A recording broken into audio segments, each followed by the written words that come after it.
먼저 말씀으로 이렇게 인도하신 하나님께 영광 올려드리고 또 담임 목사님께 감사하고 또 여러분에게 감사를 드립니다. 오늘은 1, 2부 설교는 말씀은 제가 전하고 또 3부는 또 감독님이 오셔서 말씀을 전하는 그러한 날이기도 합니다. 말씀을 전하기 전에 당나귀, 여러분 당나귀 아시죠? 당나귀에 대한 비유를 잠시 말씀을 드리겠습니다.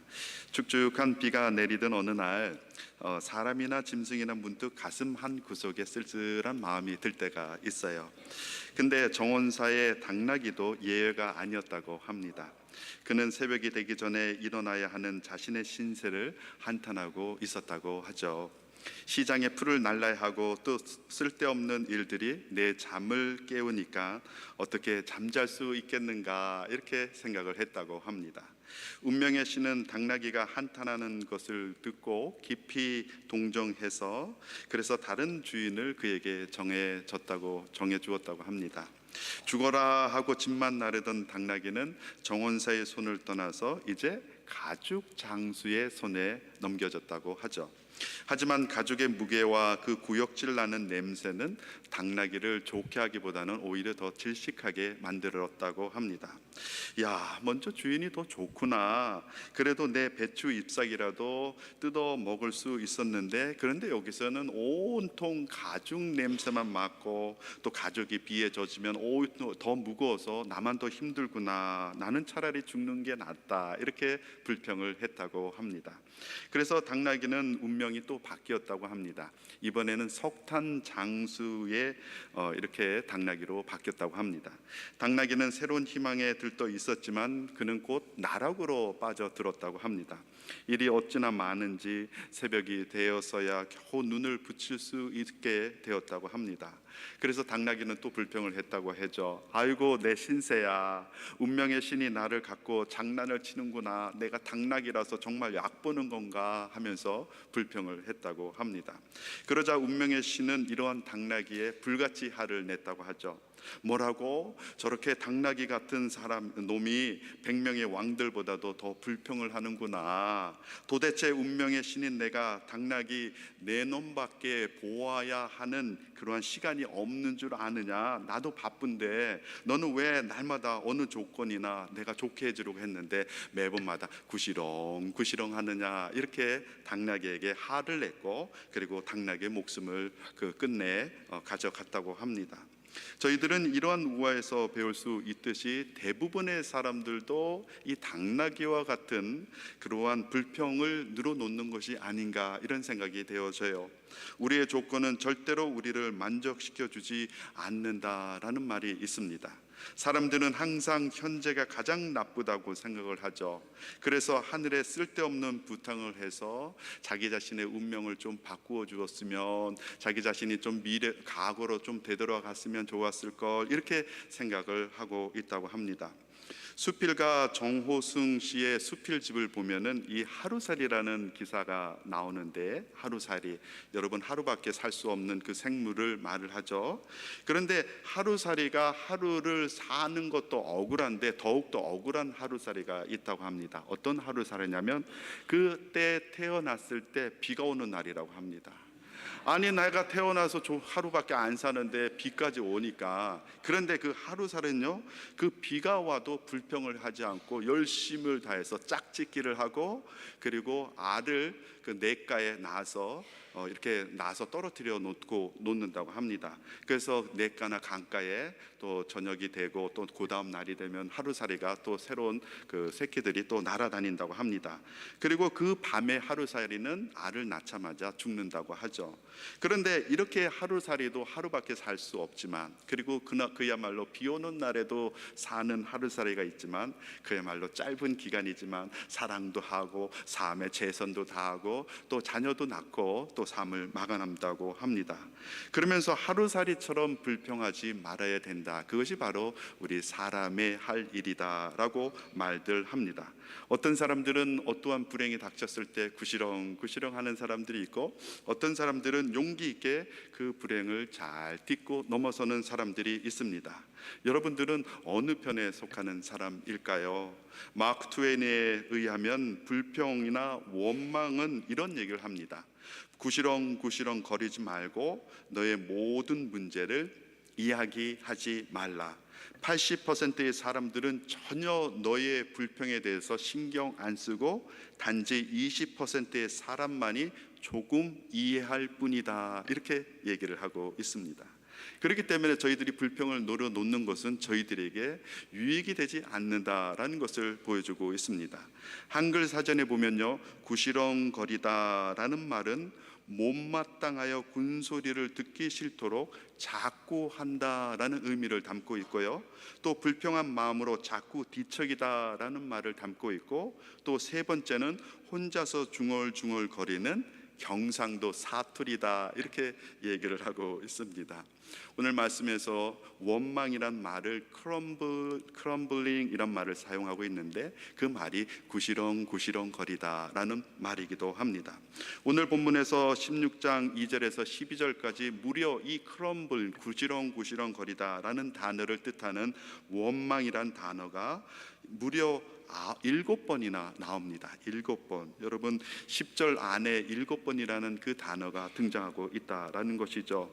그렇다면 이 구시렁거리다, 이런 모습을 통해서 그 당시 이스라엘 백성들의 신앙인의 모습은 어떠했는가, 그것을 묵상하면서 저희들 하나님의 말씀에 은혜를 나누고자 합니다.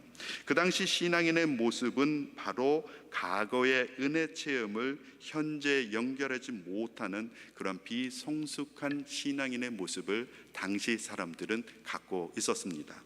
이스라엘 사람들은 모세와 아론이 하나님의 명령을 받아서 그들을 애굽으로부터 탈출하기 전까지는 그야말로 노예 신분으로 살았던 사람들이었죠. 애굽 사람들에게 굽실거리며 부당한 대우를 받아도 그들은 어떠한 말도 하지 못했고, 또 그렇기 때문에 그들의 자녀도 대를 이어서 노예 신분으로 계속해서 살아야 하는 어찌할 수 없는 운명을 갖고 있었습니다. 총명하고 지도력 있는 젊은 청년들, 또 어린아이들이 제대로 꿈을 펼치지 못하고 할아버지가, 아버지가 또 노예 신분이었으니까 그 청년들, 젊은 사람들도 똑같이 노예 신분으로 전락되었던 것이죠. 이스라엘 사람들은 족장 요셉에 의해서 애굽으로 이주해서 무려 430년을 살았는데, 처음에는 자유인의 신분이었다가 나중에는 노예로 전락하게 되었습니다.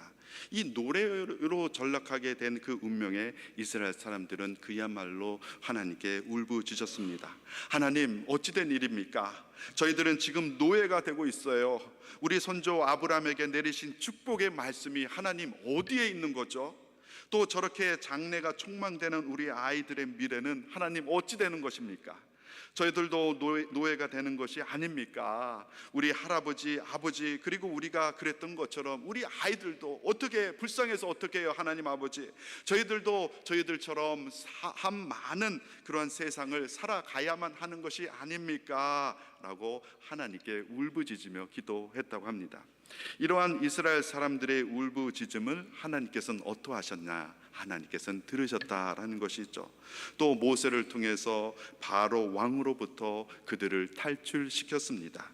그리고 하나님의 권능을 체험하면서 그들은 홍해까지 건너고, 그리고 강야로 그들은 진군하기 시작했습니다. 그러나 이스라엘 백성들이 출애굽의 이러한 대역사를 맛본 지요 한 달 반, 무려 40일이 조금 지나자마자 그들은 하나님께 감사하기보다는 하나님을 원망하기 시작했다라는 것입니다. 애굽에서 가지고 온 양식이 떨어졌기 때문이죠. 그래서 그들 마음속에서는 하나님을 의지하기보다는 오히려 하나님에 대한 불안함이 더욱더 가중되었고, 또 원망하는 그러한 일들이 이곳저곳에서 많이 있었습니다. 걱정하고 염려하는 단계가 이해는 가나, 그러나 이스라엘 백성들은 이렇게 모세와 아론에게 찾아와서 오히려 하나님까지도 원망하면서 집단적으로 분노를 터뜨렸다라는 것이죠. 이스라엘 백성들이 조금만 참고 견디면 하나님께서 더 잘 아시고 더욱더 맛있는 것을, 더욱더 많은 풍족한 것을 제공해 주실 터인데, 그들은 하나님께 시선을 고정하지 못하고 믿음의 눈이 열려져 있지 아니했다라는 것이죠. 어느 때요? 그 당시 출애굽했을 때 이스라엘 백성들이 그러했다는 것입니다. 4절에 전하는 것처럼 하나님께서 그들에게 강야 40년 동안 주실 하늘의 양식 만나를 예비하고 계셨는데도 그들은 그것을 참지 못했다라는 것이죠. 당시 이스라엘 백성들은 오직 보이는 것만 보았고 보이지 않는 것을 볼 수 있는 눈이 열려져 있지 않음을 볼 수 있습니다. 오늘 말씀의 15장, 한 장 전에 15장을 보면요, 이 마라의 사건과 또 엘림의 경험이 나타나는데, 이 마라에서 너무 목이 말랐는데 그 물이 쓴물이었어요. 근데 모세를 통해서 하나님께서 그 물을 단물로 바꾸셔서 그들은 아주 신선한 물을 먹을 수 있었고, 또 엘림에서 맑은 샘물을 많이 접해서 그 근처에 장막을 칠 수가 있었다라는 것이죠. 그러나 그들이 신강야에 이르렀을 때 출애굽할 때 갖고 온 양식들이 떨어지기 시작했고, 그들에게는 불안이 엄습해 왔고, 그래서 그들은 집단적으로 모세와 아론에게 찾아와서 하나님까지 원망하면서 그들은 구시렁구시렁 거렸다라는 것입니다. 여러분, 위기가 닥쳐왔을 때, 어떤 문제가 개인에게나 집단에게 닥쳐왔을 때요, 심리적으로 성숙한 반응은 무엇이냐면, 감정적으로 반응하는 것보다도 이성적으로 또 반응하는 것이 바로 성숙한 한 개인이요 또 집단이라고 합니다. 그러나 이스라엘 백성들의 심리적 신앙적 수준은 어린아이 수준이었다라는 것을 보여줄 수 있는데, 그들은 현재 그들에게 부닥친 위기 상황을 이전에 하나님께서 은혜로 역사하신 상황과, 그죠? 40일 전에까지 은혜로 역사하시고, 또 마라를 통해서, 또 홍해를 통해서, 또 예림을 통해서 갖가지 은혜 베풀어 주신 것을 서로 연결하지 못했다라는 것이죠. 과거의 은혜 체험과 현재의 문제를 연결하는 능력이 그 당시 이스라엘 백성들에게는 없었다라는 것이죠. 이것이 바로 미성숙한 신앙인의 자세이기도 합니다. 하지만 이스라엘 백성들은 예전에 하나님께서 무에서 유를 창조하시면서 은혜 베풀어 주셨듯이 지금도 하나님께서 이러한 어려움을 능히 헤쳐나가게 힘을 주실 거야, 저희들은 기도하면서 기다려야 돼, 하나님만 의지해야 돼 라는 신앙적인 눈으로 해결하려고 했던 것은 아니었다라는 것이죠. 그들의 신앙적인 능력이 그때 부족했다라는 것을 보여주고 있습니다. 그래서 그들은 다급한 나머지 하나님께 부르짖었지만은 금방 인간적인 불평과 분노로 반응하기 시작했다라는 것이죠. 두 번째 그들이 반응했던 것은 바로 습관적인 불평이었다라는 것을 보여주고 있습니다. 이스라엘 사람들이 불평을 털어놓았을 때 하나님께서는 들어주셨죠. 애굽에서 삶의 고통에서 그들이 울부짖을 때 여러분, 하나님께서는 어찌하셨어요? 들어주셨죠. 또한 강야에서 그들이 흐느끼고 있을 때도 하나님께서는 어찌하셨어요? 외면하셨나요? 아닙니다. 그들의 음성을 들어주셨죠. 인내하시고 자비로우신 하나님은 이러한 소리에 귀를 기울이시고 저희들의 통곡에, 저희들이 문제의 호소에 들어주신다라는 것을 저희들은 깨달을 수 있습니다.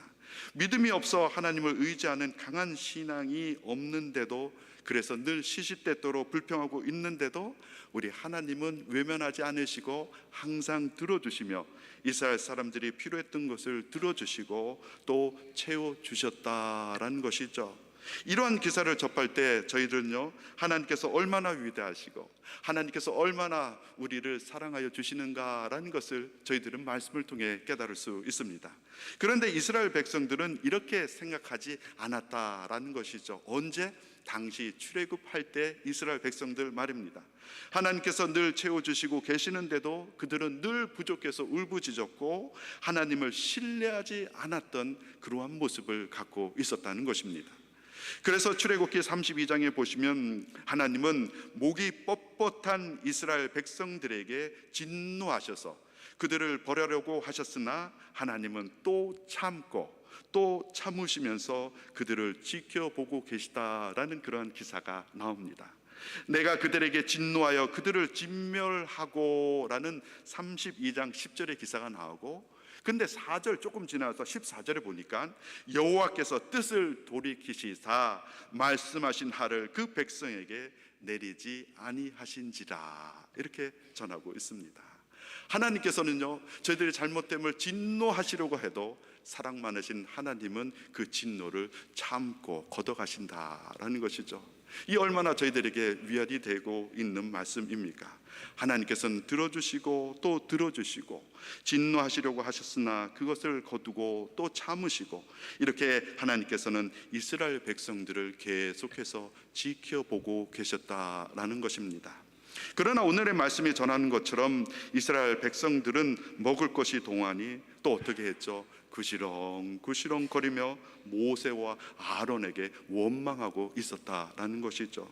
이러한 이유가 무엇일까? 첫 번째는 말씀드린 것처럼 그들이 연약한 이 연결 능력에 연약했기 때문이다. 연결 능력이 무엇이죠? 과거에 하나님께서 역사하신 그 체험과 지금의 문제를 연결하는 그 연결 능력이 연약했기 때문이다.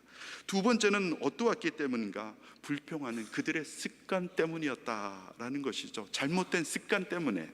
이스라엘 백성들이 가졌던 불평의 깊은 뿌리는 어떤 특정한 상황에서 또 특정한 것을 위해서 하는 것은 결코 아니었다라는 것입니다.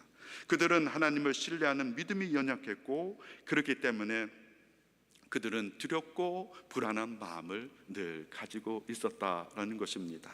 어떤 장애가 나타날 때마다 또 어떤 것들이 그들이 바라는 이 기대치에 미치지 못할 때마다 이스라엘 백성들은 그야말로 확실한 증명을 원하고 있었다라는 것을 보여주고 있습니다.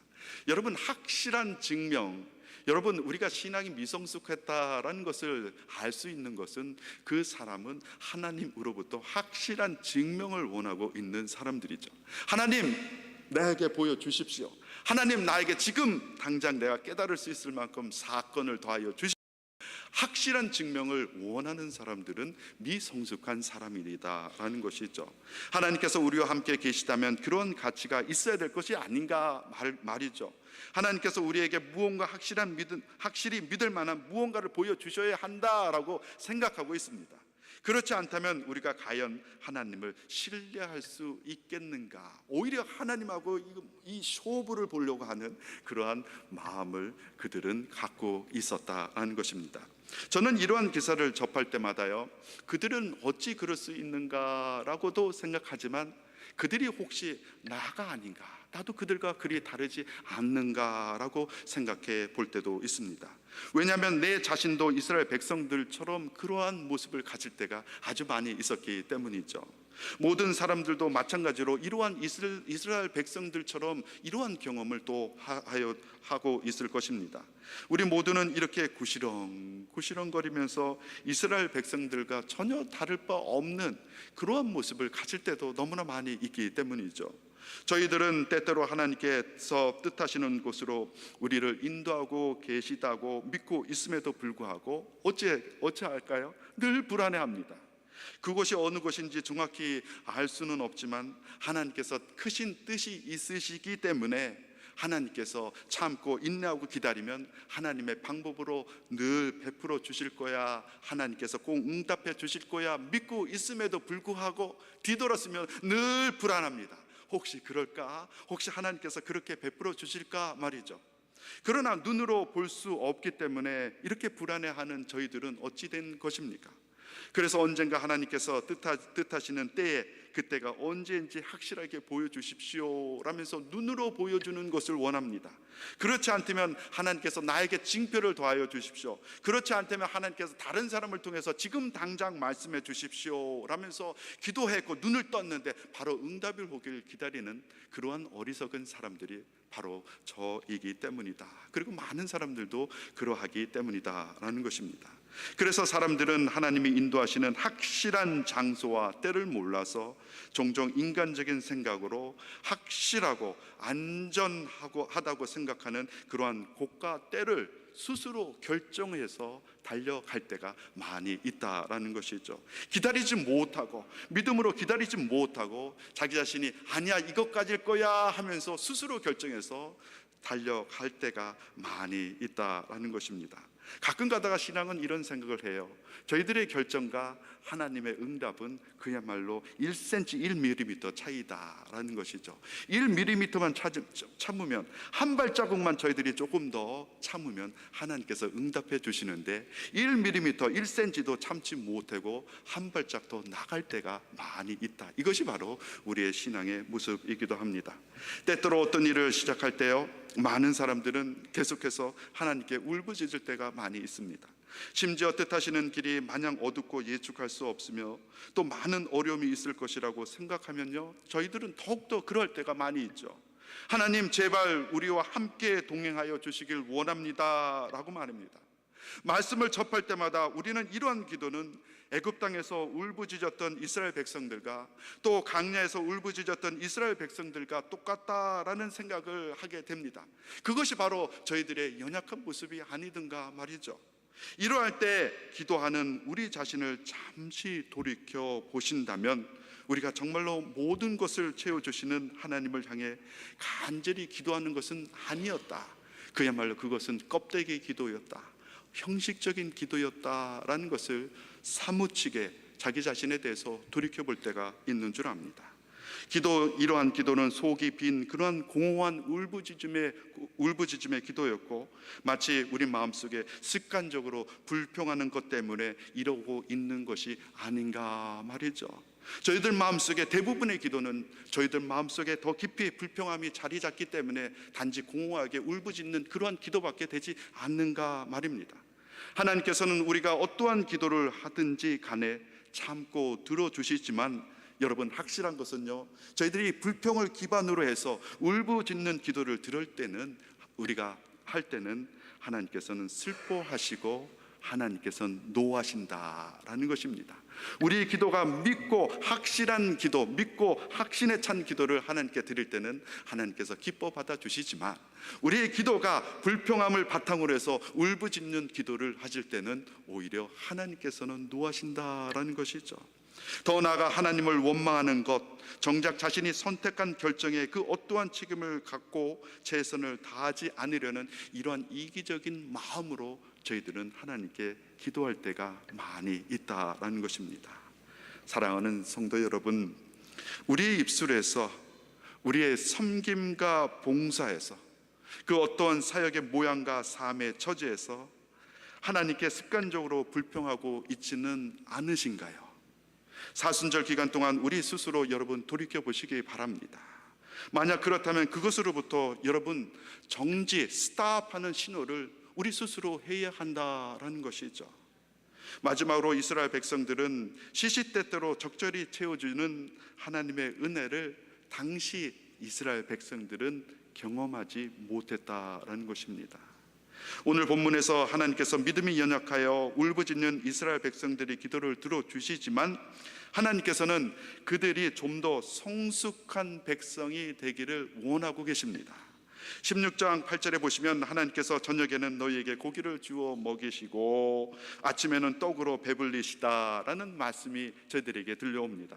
하나님께서는 이스라엘 백성들에게 떡과 고기를 풍족히 내려주실 것을 말씀하고 계시며, 또 그러기에 하루 먹게 충분한 양만 날마다 모으라 이렇게 명령하십니다. 충분히 줄 것이다. 그런데 하루 먹기에 충분한 양만 모으라. 그리고 그 16장 18절에서 20절에 보시면 그리고 밤이 지나서까지는 쌓아놓지 마라. 저축하지 말아라.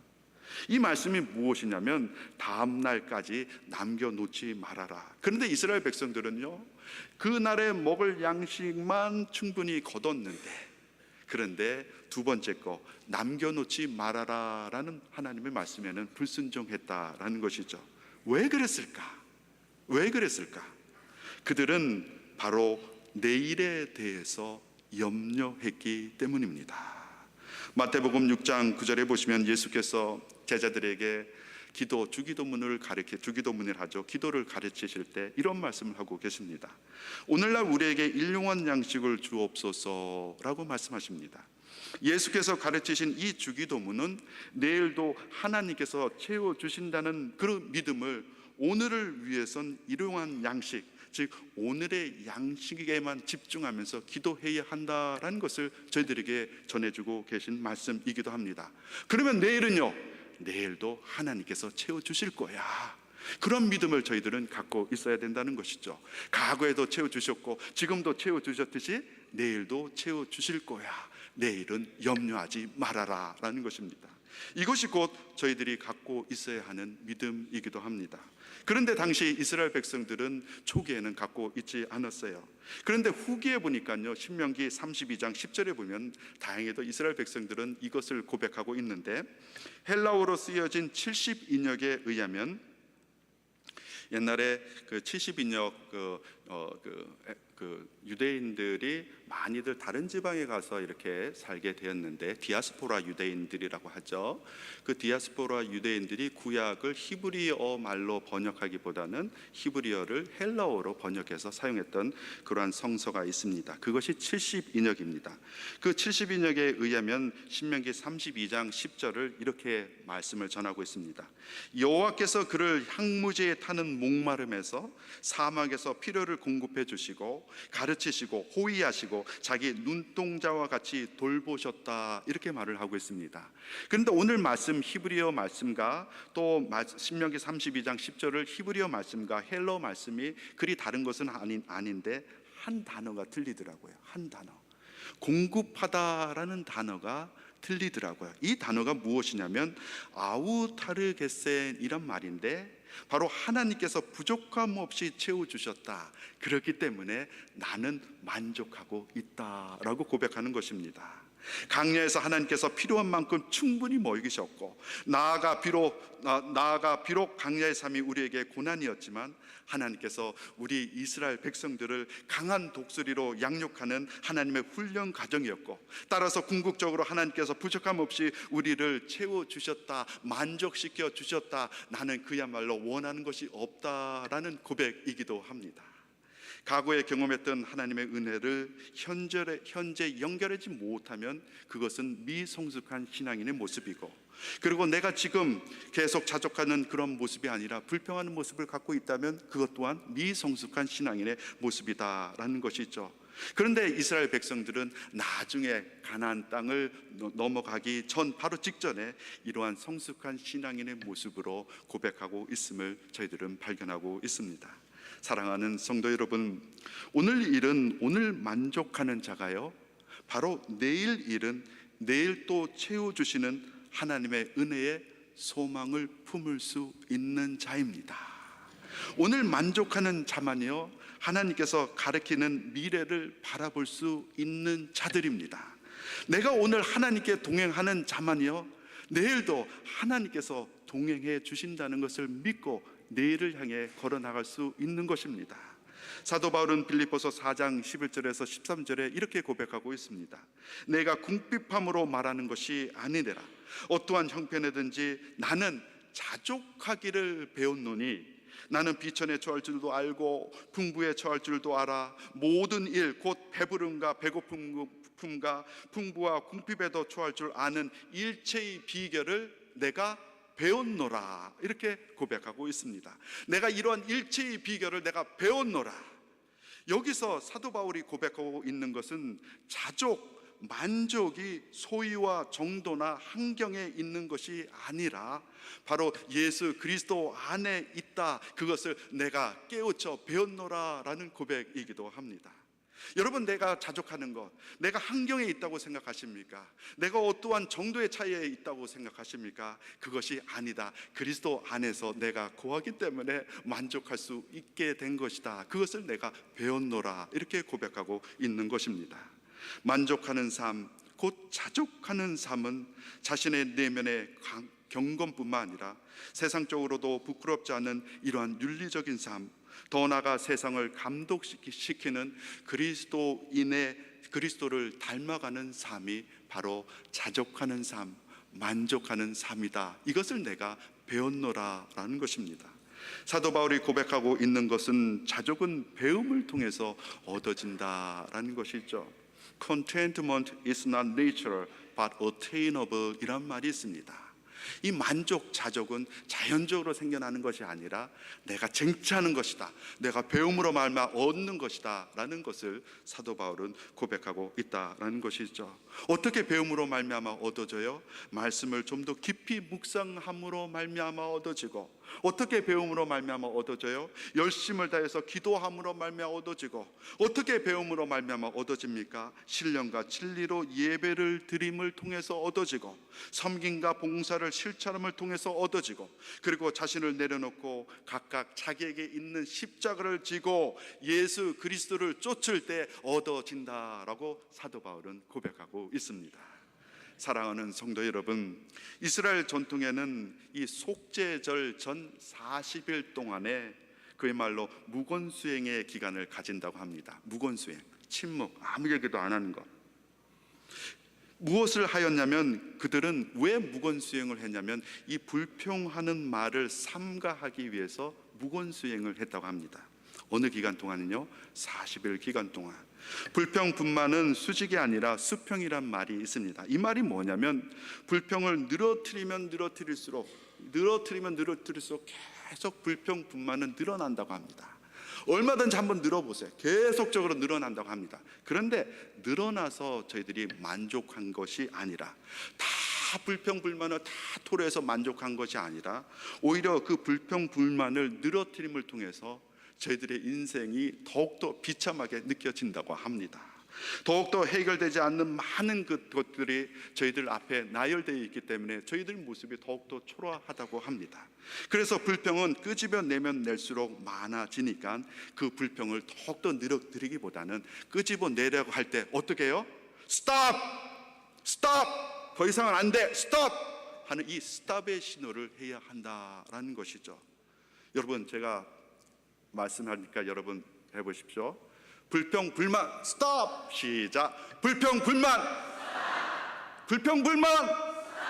이쪽으로 불평 불만. 할렐루야. 그 스톱이라는 신호가 저희들 스스로 해야겠다라는 것이죠. 제 아내한테 불평 불만 스톱. 아내가 최고야. 아니면 안 돼. 밥 못 먹어. 그죠? 우리 남편 최고야. 그죠? 우리 남편 최고야. 스톱! 스톱! 우리 목사님 최고야. 아멘. 우리 교회 최고야. 네. 불평불만을 늘어놓기 시작하면 끊임없이 늘어놓는 거로 말미암아 저희들은 이 입술을 스톱해야 한다라는 것이죠. 스톱. 사순절은 거룩한 40일 기간입니다. 이 기간 동안 저희들의 신앙이 더욱더 깊어질 줄 믿습니다. 저희들에게 있는 불평을 늘어놓지 않도록 하루나 한 주를, 그래서 40일 기간을 보내면서 저희들은 애써야 하는데, 배워야 하는데, 무엇을 배워야 하냐면 이 스톱하는 것을 배워야 한다라는 것이죠. 그러면 나에게 있는 이 자족함을 통한 행복이 더욱더 용서 숨친다라는 것입니다. 과거에 하나님께서 크신 은혜를 베풀어 주셨습니다. 근데 현재의 문제에 연결하지 못한다면 미성숙한 신앙인이죠. 과거에 하나님께서 크신 은혜를 베풀어 주셨는데, 여러분 지금의 문제에서도 하나님께서 꼭 응답해 주실 것입니다. 또 내 마음속에 습관적으로 계속해서 궁시렁 한다면 그것은 우리가 곧 미성숙한 신앙인의 모습입니다. 그럴 때는 과감하게 스톱! 내 마음속에 외쳐보십시오. 스톱! 스톱! 삿대질을 하지 마시고 마음속에 스톱! 스톱! 그리고 적절하게 채워주시는 하나님이 꼭 계시다. 나를 오늘 적절하게 채워주셨는데, 그죠? 나를 오늘 굶기지 아니하셨는데, 그죠? 내일 우리를 굶기지 아니하시고 내일 우리 자녀를, 우리 교회를 주님께서 보살펴 주신다라는 것이죠. 이러한 미래에 대한 소망으로 사순절 기간 동안에 스톱하면서 승리하시는 저와 여러분이 되시길 간절히 축원합니다.